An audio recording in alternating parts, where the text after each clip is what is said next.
जायो बे गबोगोनखौ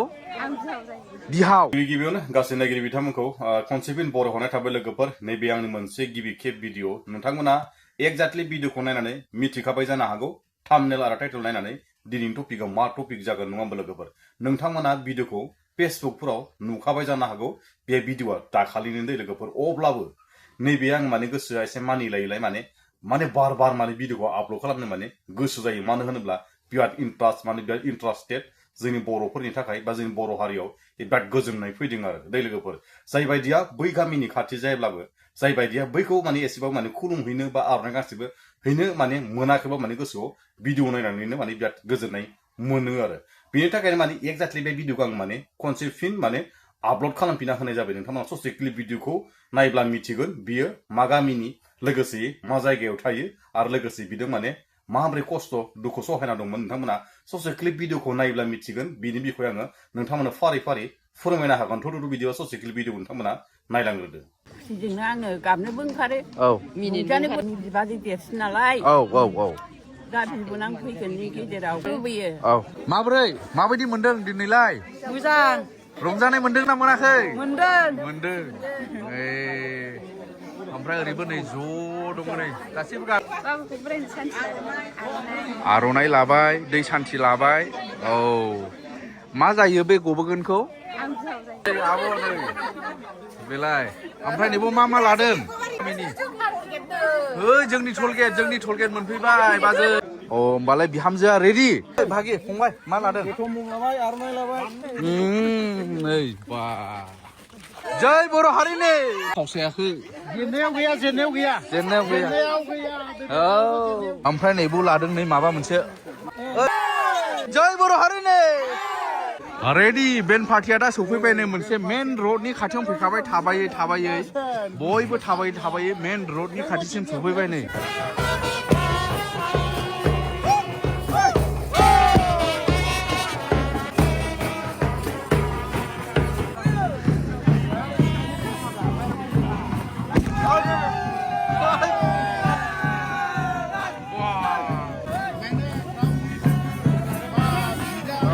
बरिया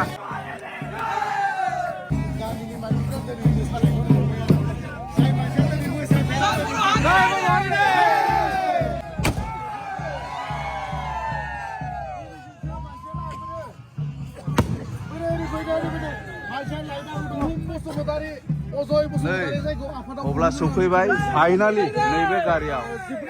बांसिन जोबथेसालियाव थानायनि उनाव दिनै नैबेबायदि सफैनो हाबाय नैबे गावनि आंगो लोगोफोरखौ बरायदों नैबेबायदि बुहुम बसुमतारी 14 बोसोरनि बांसिन गोबाव सम जोबथेसालियाव थानानै दिनै नोंथाङा सफैनो हाबाय मा फोरमायगोन नैबे समावहाय गामिनि रायजो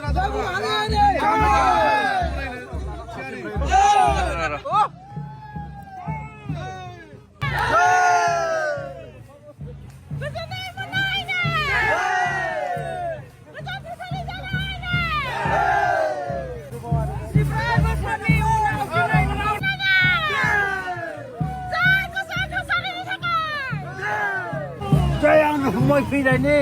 बेसेबां बोसोरनि उनाव दिनै सफैबाय आंनि बिबोनाङा जेलनिफ्राय दिनै बिराद आंनि थाखाय बिराद साबायखर बाजै माबायदि गोजोननाय गोजोन बिराद साबायखर जोंनि हाग्रामा साननि थाखाय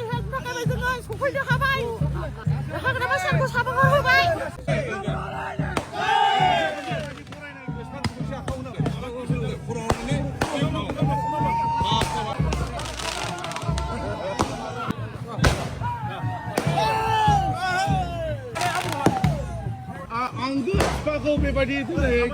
फासिनि अर्डार सानै आरो जाबाजिबन कारादण्ड जिथुनाखि सानै दंमोन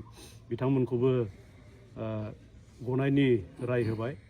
दा बिथांमोनखौ हाइकर्टखौ आं रोजा साबायखर होदों जोंनि जिथुनाखि दानि सोलिफुनाय गभर्नमेन्ट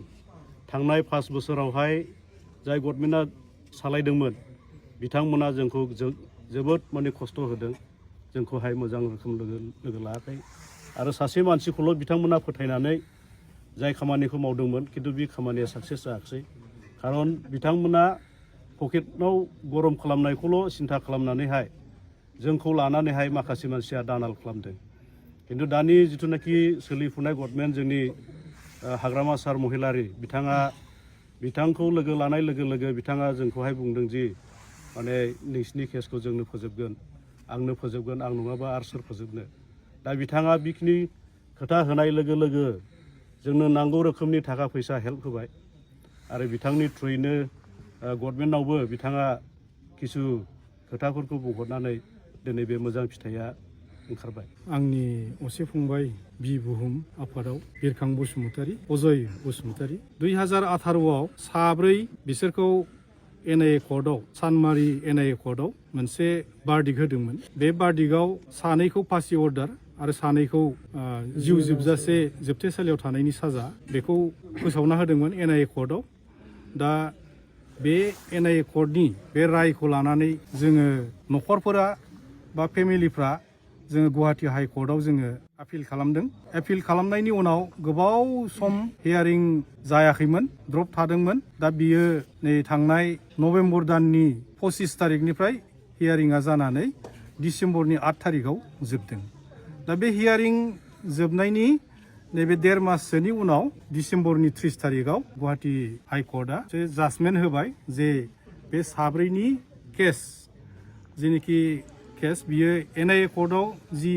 रं मोनसे जाजमेन्ट होदोंमोन बियो दिनै बे 30 तारिखआव हाइ कर्टआ बेखौ रं मोनसे जाजमेन्ट होननानै मोनसे गोदान मोनसे राय होबाय हाइ कर्टआ बेवहाय बे केसआ टटेलि दिनै एक्विटेड जाबाय दा बेवहाय साब्रैबो जोबथेसालिनिफ्राय उदां अख्राङाव ओंखारनायनि मोनसे लामाखौ मोननो हादों जों सिगांनि समाव नांगौ बायदि जों मदद मोननाय जायाखैमोन थांनाय 5 बोसोराव खनसेबो जोंखौ उकिलफोरजोंबो रायलायहोहैयाखै न'खरनि मानसिफोरखौ जोंनि प्रिजनार फेमिलि मेम्बार कमिटिनि जों सोद्रोमाफोरखौ खनसेबो गुवाहाटीयाव लाङाखै बा एडभकेटफोरजों जोंखौ जगाजग खालामनानै होआखै दा बेवहाय सोरबा माखासे गेजेरनि मानसिफ्रा खामानिखौ मावदोंमोन बेयाव जोंहा सेटिसफाइ नङा आरो सेटिसफाइ जाथावथाव खामानिखौ मावनानै होनो हायाखैमोन दा जोंहा गोदान BTCआव गोदान गभर्नमेन्ट फैनाय लोगो लोगो हाग्रामा महिलारि सारा जोंना चिफ सारा जेरैबायदि नांगौ रोखोमै फारफ्रोम दिगै मदद होनानै दिनै नैबे मोनसे गुवाहाटी हाइ कर्टआ मोनसे राय होनायाव बेवहाय दिनै जोङो जोबोद गोजोननाय दङ न'खर हिसाबै गोजोननाय दङ आरो कमिटि हिसाबैबो गोजोननाय दङ रायजो राजाया माखासे साननि उनाव जों नाब्ला सारखौबो जोङो उदां अख्राङाव मोनगोन होननानै मिजिंथि जायो लोगोफोर नोंथांमोना भिडिअखौ नायनानै मिथिखाबाय जानो हागौ दाखालिबावैनो भिडिअआ आपल'ड जादोंमोन लोगोसे फेसबुकआव बिराद माने नुबाय थादोंमोन दै लोगोफोर बिनि गेजेराव आंबो लोगोसे माने कमेन्ट खालामहरदों जाय बायदि मानसिया भिडिअखौ आपल'ड खालामदोंमोन जोंहा हमनानै ला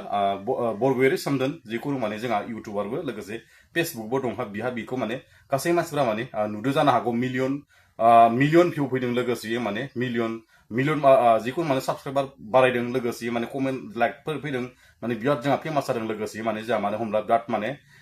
इन्ट्रेस्ट आरो दै लोगोफोर बिनि सायाव फंसे बाथ्रा सावरायगोन कि जिखुनु माने बिसोर माने फार्स्टनि अर्डारावसो गोलैदोंमोन लोगोसे जोंहा नैबे सोलिबाय थानाय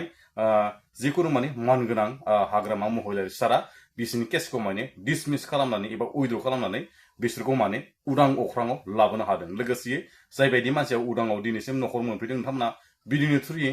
मुं थुंखौ मिथिखाबाय जानो हागौ मा गामिनि नङा होमबा लोगोफोर जोंहा बेखौ मिथियोमोन आफादाव थानायाव बि बुहुम होननानै दै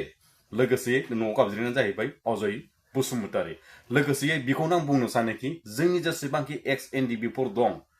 जोंनि जेसेबांखि एक्स एनडिबिफोर आरो जियालाव दंबावो बेफोरखौ आरो डिआर नाब्ला सार लोगोसे बिसोरनि आन्डाराव जेसेबांखि माने एक्स एनडिबिफोर दंबोयो बेफोरखौ माने थाबैनो जोंनि हाग्रामा मानगोनां हाग्रामा सारा माने थाबैनो उदाङाव लाबोगोनखौ मिजिं थिनानै दं जोंनि बर' हारिनि बिमा बिफाफोरा जोंनि बर' हारिनि बिदा फंबायफोरा नोंसोरनि अननायावसो आरो नोंसोर नैबे दा सोलिबाय थानाय सरकार थानानै बख'वाब्ला जों रावखौबो माने बख'नो हानाय लामाखौ नुनो मोनला मानो होनोब्ला जोंहा दान्थे बिदान्थे जोंहा गोरों गोरा मानसि बारा गैया आं बेखौनो बुङो कि जोंहा थांनाय समफोराव जिखुनु माने बारग' आफाद मानगोनां प्रमद बर' साराबो माने बिसोरखौ माने बारा मदद खालामाखै होननानै नोंथांमोना भिडिअनि थ्रुयै मिथिखाबाय नङा होमबा लोगोफोर जों बेफोरखौ माने बेले बेजे बुंलायबाय थानो दरखार गैला जोंहा जेरै जा उदां जादों जा उदां जानांगौ गासै जेसेबांखि सोद्रोमाफोर दङ बेफोरखौ जों उदां अख्रां लाबोनो हायोब्ला जोंनि थाखाय गोजोननाय फैगोन बर' हारिनि थाखाय सुख फैगोन नङा होमबा लोगोफोर सान्थि सुक्ति जाखांनायनि उनाव एक्स एनडिबिफोरा जेलाव थानाया जोंहा माने बिराद माने आनलिगेल आरो माने फारसेखि इन्ट्रास्ट फारसेखि दुखु फारसेखि माने गोजोननाय जेनेबा सान्थि सुक्ति माने जोंहा सान्थि सुक्तियानो जानो बायदिखौनो मोनाखै आरो आं बेखौनो बुंगोनखि जोंहा जिखुनु बायदि 14 बोसोरनि गेजेराव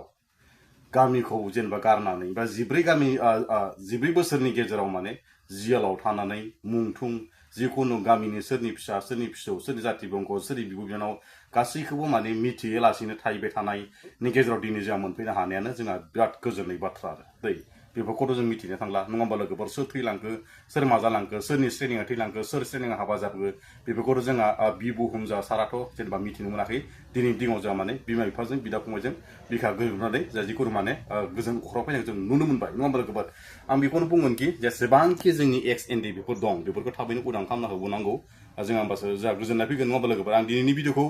बारा गोलाव खालामला लोगोफोर नोंथांमोनाथ' नुखाजोब्बायानो जानो हागौ आं बेखौनो बुंगोनखि जेसेबांखि हारिखौ बासायनो बा निजेनि गारां हांखोखौ लाखिनो बा निजेनि खौरां हांखोखौ लाखिनो थाखाय जों माने दान्थे बिदान्थे जिखुनु माने हारिखौ बावसोमनानै लवारनि जिबौनि जिखुनु माने हरफा सानफा अखा बांखा सिजा थानानै निजेनि हारिखौ बासायनो होबथा थानानै दिनैसिम जेसेबांखि जोंनि जियालाव थानाय एक्स एनडिबिफ्रा खस्थ' मोननानै आरो डाबल खस्थ' मोनबावो थानायखौ जोङो नुनो मोन्दों लोगोसे आरोबाव माने बेखौनो आंनिफ्राय बुंहरनाय जायो रिकुवेस्ट बाव आरो लोगोफोर जोंहा मानगोनां हाग्रामा सारा जेसेबांखि आद्राफोर दङ जा डिआर नाब्लाबो मोन्दों लोगोसे जेसेबांखि एक्स एनडिबि जियालाव थानायफोरखौ थाबैनो उदां खालामना होथो होननानै आं माने गोसो गोरबोनिफ्राय आं बुंहरनाय थायो लोगोफोर आं बारा गोलाव खालामना नोंथांमोनाथ' भिडिअखौ नुखाबाय जानो हागौ आं बेखौनो बुंनो सानोखि सोरबाफोर गोदानै फैदोंब्ला आंनि चेनेलखौ साबसक्राइब खालामना होदो लोगोसे आरो सोरबा साबसक्राइब खालामखादोंबा जेबो नङा दिनैनि भिडिअखौ आं एसेयावनो फोजोबनोसै आं जोबनायाव बेखौनो बुंनो सानोखि जोंनि एक्स एनडिबि डिआर नाब्ला सारमोनजों लोगोसे जेसेबांखि एक्स एनडिबि जिएलआव दं गासैखौबो थाबैनो उदां जाथों होननानै आं बोराइ बाथौनाव आर'ज बियो लोगोसे आं दिनै भिडिअखौ एसेयावनो फोजोबनोसै लोगोफोर बर' हारि जिउ बर' जाथों